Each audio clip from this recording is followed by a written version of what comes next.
नमस्कार, मैं हूं अवंतिका श्रीवास्तव। बंसल न्यूज की खास पेशकश लक्ष्य में आपका स्वागत है। अगर आप भी अपने करियर को सुनिश्चित करना चाहते हैं तो ये कार्यक्रम आपके बहुत काम का है, क्योंकि हमारे इस प्रोग्राम में एक्सपर्ट्स करेंगे आपका मार्गदर्शन और बनेंगे लक्ष्य हासिल करने में मददगार।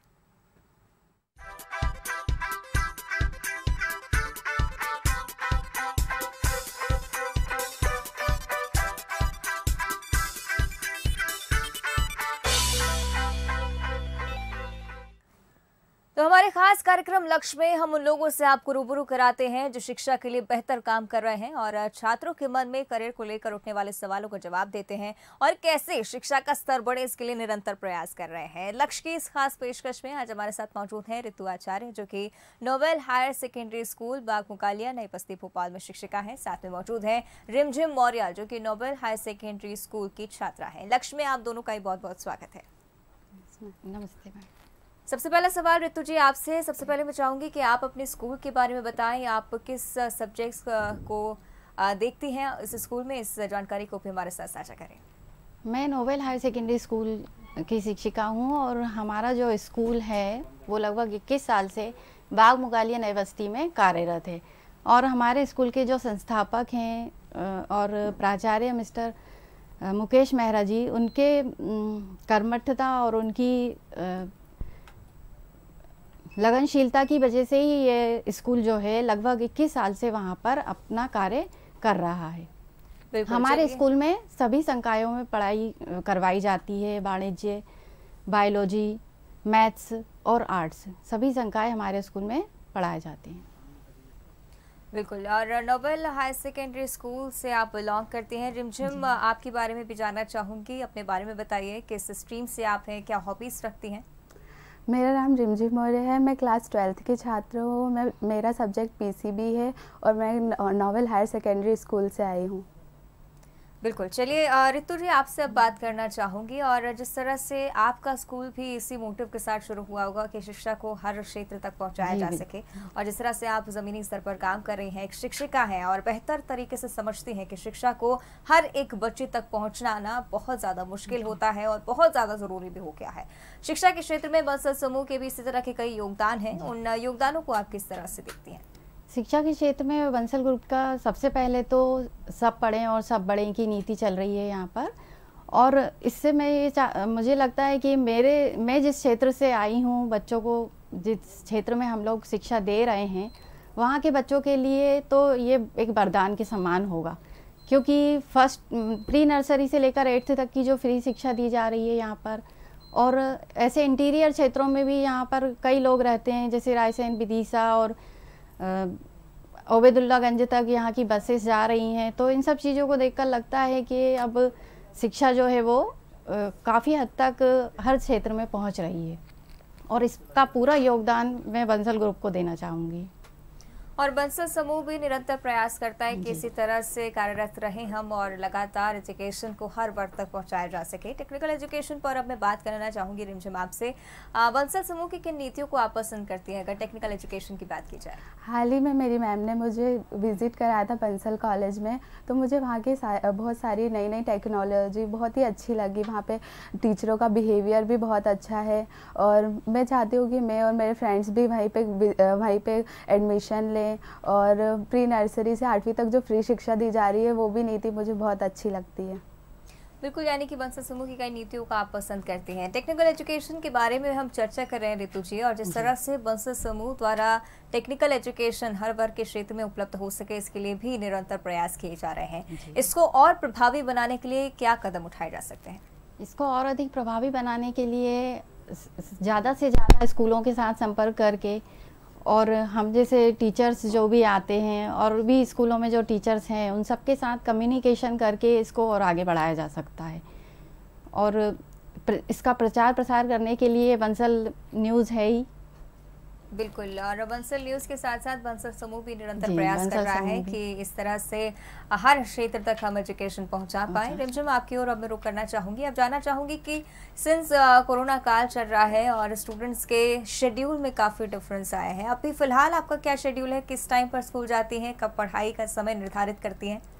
मैंने पढ़ाई के लिए मैम एक टाइम टेबल बनाया है जिसके हिसाब से पढ़ाई करती हूँ, और मैं सुबह उठकर भी पढ़ाई करती हूँ। 5 बजे उठती हूँ मैं और एक सब्जेक्ट 6 बजे तक पढ़ लेती हूँ, और उसके बाद तैयारी करती हूँ। फिर स्कूल 8 बजे से रहता है मेरा, तो मैं स्कूल 8 बजे चली जाती हूँ और उसके बाद 12 बजे आती हूँ स्कूल से, और उसके बाद भी मैं मैम पढ़ाई करती हूँ।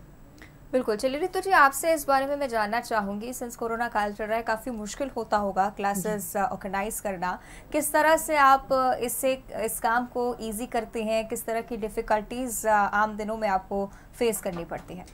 इस समय जब कोरोना काल चल रहा है तो हम लोगों को बच्चों को एकत्रित करने में काफ़ी प्रॉब्लम हुई है, लेकिन इसके लिए हमने सभी बच्चों से उनके मोबाइल नंबर लेकर और व्हाट्सएप पर ग्रुप्स बनाए क्लासेस के, और बच्चों को व्हाट्सएप के ज़रिए भी काफ़ी क्लासेस ऑनलाइन पढ़ाई करवाई है। और अब तो जब से स्कूल लगाने की जो हम लोगों को परमिशन मिली, तो फिर धीरे धीरे करके सभी बच्चे आने लगे। बिल्कुल, काफ़ी डिफ़िकल्टीज़ तो होती ही हैं, और आगे आने वाले समय में भी उम्मीद यही की जा रही है कि सब कुछ नॉर्मल हो जल्द से जल्द। रिमझिम, इसी को लेकर आपसे भी मैं चर्चा करना चाहूँगी। यूजुअली स्टूडेंट लाइफ में काफ़ी डिफ़िकल्ट हो जाता है कई बार स्कूल के साथ साथ फिज़िकल एजुकेशन को भी देखना, फिज़िकल एक्टिविटीज़ को भी साथ रखना। आप किस तरह से शिक्षा और स्वास्थ्य में सामंजस्य रखती हैं? मैम, शिक्षा और स्वास्थ्य में सामंजस्य रखने के लिए मैं तो पहले सुबह उठती हूँ और उसके बाद उसके लिए मैं मोटिवेशन भी करती हूँ, जिससे मेरा माइंड फ्रेश रहता है। और मैं ग्रीन वेजिटेबल्स खाती हूँ, फ्रेश फ्रूट्स खाती हूँ, और मैंने पढ़ाई के लिए टाइम टेबल जो बनाया है उसी हिसाब से मैं पढ़ाई करती हूँ। और रात मैं एक अच्छी नींद भी लेती हूँ, जिससे मेरा दिन भर मैं अच्छे से पढ़ाई कर पाती हूँ और मुझे ज़रा सा भी थकान महसूस नहीं होती है। साथ ही ये भी आपसे जानना चाहूँगी कि किस क्षेत्र में आपकी रुचि है, आगे प्रोफेशनली किस क्षेत्र में आप समझ रहे हैं कि आपको अपना प्रोफेशन चूज़ करना चाहिए? मैं चाहती हूँ कि मैं मतलब नर्स बनूँ, तो उसके लिए मैं चाहती हूँ मैं बंसल कॉलेज में एडमिशन लूँ, और वहाँ पे ज़्यादातर थ्योरिकल से ज़्यादा प्रैक्टिकल कराए जाते हैं। तो मैं प्रैक्टिकल करने के लिए मैं चाहती हूँ कि मैं बंसल कॉलेज में एडमिशन लूँ। बिल्कुल, यानी कि मेडिकल के क्षेत्र में आपकी रुचि है। ऋतु जी, कई बार देखा जाता है कि बच्चे जिस तरह से रिमझिम ने तो चलिए डिसाइड कर लिया है, लेकिन कई बार बच्चे काफ़ी असमंजस की स्थिति में रहते हैं, नहीं समझ पाते हैं कि आगे क्या करना चाहिए। किस तरह से करियर काउंसलिंग करती हैं उनकी? हम लोग क्या करते हैं कि 9th क्लास में जब बच्चे आते हैं तो उनमें थोड़ी समझ आ जाती है, तो हम लोग 9th क्लास से बच्चों की रुचि के बारे में समझना शुरू कर देते हैं कि वो किस सब्जेक्ट में अच्छा प्रेफरेंस दे रहे हैं अपना, और किस सब्जेक्ट में नहीं कर पा रहे हैं। तो हम लोग जिस सब्जेक्ट में वो अच्छा करते हैं उसके अलावा और भी सब्जेक्ट उनको अच्छे से पढ़ाने की कोशिश करते हैं, समझाने की। और 10th तक जाते जाते हम बच्चों को डिसाइड कर देते हैं कि आपको किस क्षेत्र में जाना चाहिए। बिल्कुल, आप अपनी तरफ से काफ़ी प्रयास करते हैं कि बच्चे एक सही मार्ग चुने, लेकिन कई बार ऐसी स्थिति निर्मित होती है ऋतु जी के जब फैमिली प्रेशर कुछ और कहता है, पीयर ग्रुप प्रेशर कुछ और कहता है, और बच्चे का इंटरेस्ट किसी और फील्ड में होता है, तब बच्चों को क्या करना चाहिए? तब बच्चों को पेरेंट्स को हम लोग क्या करते हैं, पेरेंट्स के पास भी जाते हैं और बच्चों को भी सामने बिठाते हैं, और उन लोगों के बच्चे का जो पहले का परफॉर्मेंस जो बच्चों का रहा है उसको हम देखते हुए उनके पेरेंट्स को उस बच्चे के इंटरेस्ट के साथ जाने के लिए कहते हैं। क्योंकि बच्चे को अगर ज़बरदस्ती किसी फील्ड में डाला जाएगा तो बच्चा ठीक से कुछ नहीं कर पाएगा, आगे जाकर वो कुछ नहीं कर पाएगा, क्योंकि बच्चों का जिस चीज़ में रुचि होगी वो वही कर सकते हैं। बिल्कुल, यानी कि बच्चों को अपने इंटरेस्ट के अकॉर्डिंग काम करना चाहिए। बिल्कुल। रिमझिम, मैं आपकी ओर पे मैं रुक करना चाहूँगी। अब जानना चाहूँगी आपकी हॉबीज़ क्या कुछ हैं और किस तरह से सोशल एक्टिविटीज़ में भी आप इन्वॉल्व रहती हैं, और नॉर्मली नोबेल आपके स्कूल में भी काफ़ी सारी सोशल एक्टिविटीज़ ऑर्गेनाइज कराई जाती होंगी? मैम, मेरी हॉबी है कि मैं मतलब मुझे रीडिंग करना बुक बहुत अच्छा लगता है, तो मैं रीड करती हूँ, और मैम भी मतलब मुझे हर चीज़ समझा देती है। और मतलब मैं फ़ोन भी चलाती हूँ या फिर कुछ भी होता है तो मैं मतलब उसमें भी कई चीज़ों के बारे में जानकारी प्राप्त करती हूँ, और मतलब मेरी हॉबी वही है, एक बुक रीड करना। बिल्कुल, रीडिंग आपको पसंद है यानी कि। और जिस तरह से हम देख पा रहे हैं कि नोबेल हायर सेकेंडरी स्कूल एक बेहतरीन स्कूल के तौर पर फिलहाल संचालित किया जा रहा है।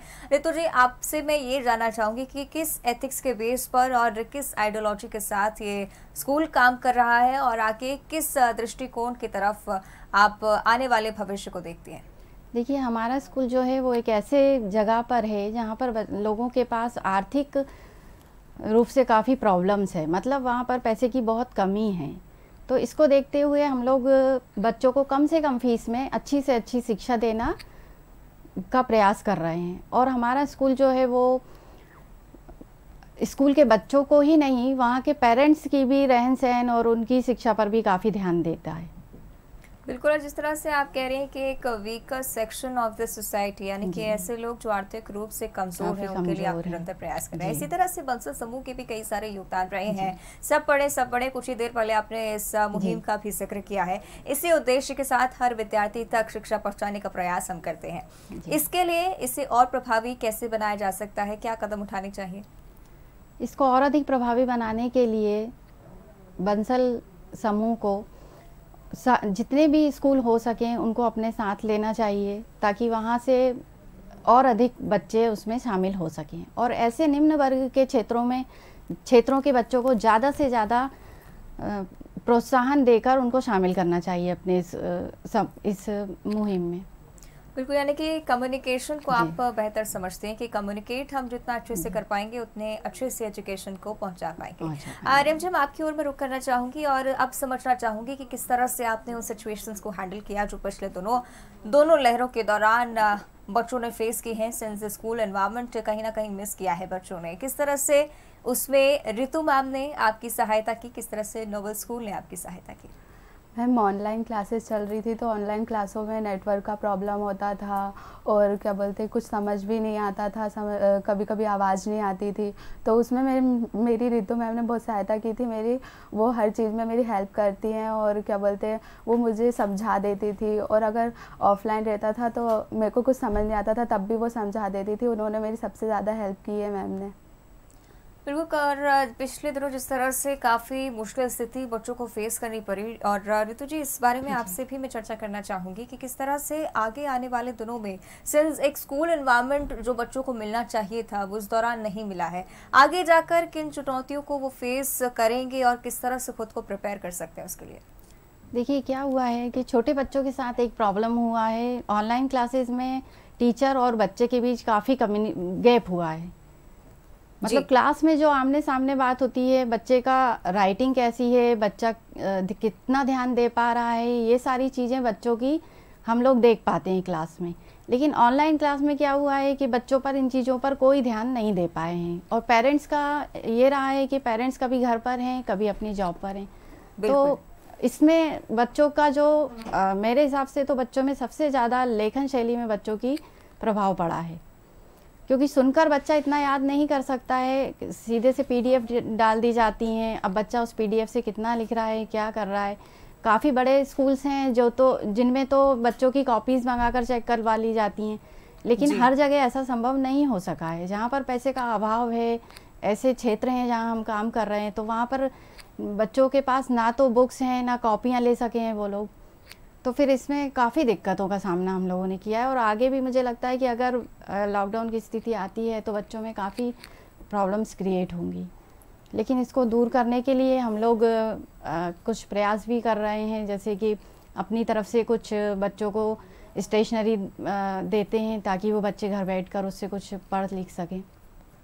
बिल्कुल ऋतु जी, और आप और आपका स्कूल बहुत ही बेहतर काम कर रहा है, क्योंकि उस क्षेत्र में शिक्षा पहुंचाना एक बड़ी डिफ़िकल्टी होती है और इस तरह से आप जैसे इंस्टीट्यूशंस जो कर रहे हैं वो बहुत ही कम लोग करते हैं। रिमझिम, आपकी ओर अब मैं रुक करना चाहूँगी। अब सोशल मीडिया पर हम बात करेंगे। क्या सोशल मीडिया आप यूज़ करती हैं, एक्टिव रहती हैं?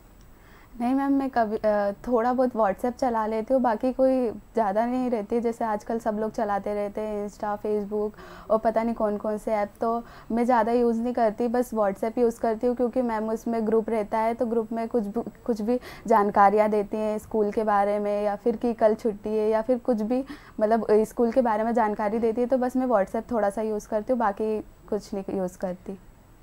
ऋतु, आपने कहा कि माफ़ कीजिएगा रिमझिम, आपने कहा कि जिस तरह से आप ये यूज़ नहीं करते हैं सोशल मीडिया, ये भी जानना चाहूँगी कि क्या आपको ऐसा नहीं लगता है कि सोशल मीडिया से वंचित रहकर आप उन सभी चीज़ों से, उन सभी ट्रेंड्स से वंचित रह रही हैं जिनका सामना आपको आने वाले फ्यूचर में करना पड़ सकता है? नहीं मैम, मुझे वैसे ऐसा लगता है कभी कभार, लेकिन मतलब मेरे को ज़्यादा चलाना पसंद नहीं है।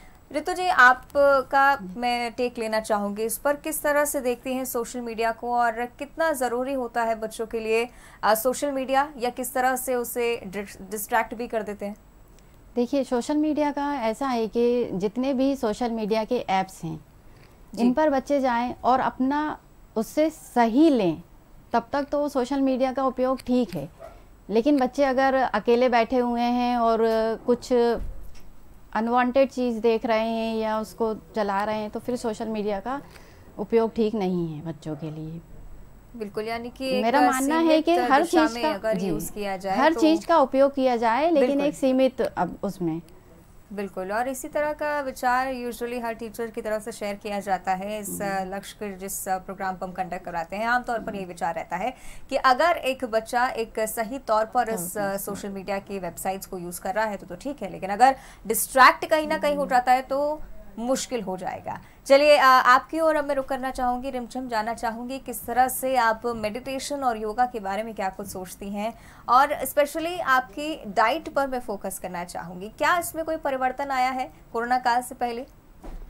नहीं मैम, इसमें कोई परिवर्तन नहीं आया है। मतलब मैं 15 मिनट तक मेडिटेशन करती हूँ और थोड़ा बहुत योगा भी करती हूँ, जिससे मेरे मतलब फ्रेश फील होता है। और मैं मतलब लॉकडाउन में ऐसा कुछ चेंज नहीं हुआ है इससे। बिल्कुल। साथ ही अब ऋतु जी, आपकी ओर मैं रुक करना चाहूँगी, जानना चाहूँगी कि यूजुअली देखा जाता है कि बच्चों को काफ़ी प्रायर एज में इंस्टीट्यूशंस के लिए भेज दिया जाता है, कोचिंग क्लासेस के लिए भेज दिया जाता है, और IIT JEE की प्रिपरेशन में लगा दिया जाता है। कितना सही है ये, कितना गलत है, क्या मानती हैं?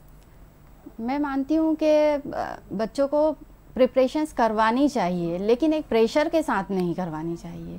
यदि बच्चे को लगता, बच्चा कितनी देर इन सब चीज़ों को सहन कर सकता है, पढ़ सकता है, उतना ही करवाना चाहिए। ऐसा नहीं कि मतलब बच्चे को उसकी अपनी कोई भी रुचि के लिए समय ना दिया जाए और केवल इन्हीं चीज़ों में लगाया जाए, ये मैं ठीक नहीं मानती हूँ। चलिए, ठीक है। ऋतु जी, रिमझिम जी, बहुत अच्छा लगा आज आपसे बात कर कई सारी जानकारियाँ साझा की। बहुत बहुत धन्यवाद जुड़ने के लिए। आपका भी बहुत बहुत धन्यवाद, मैं बंसल न्यूज़ पर आमंत्रित करने के लिए।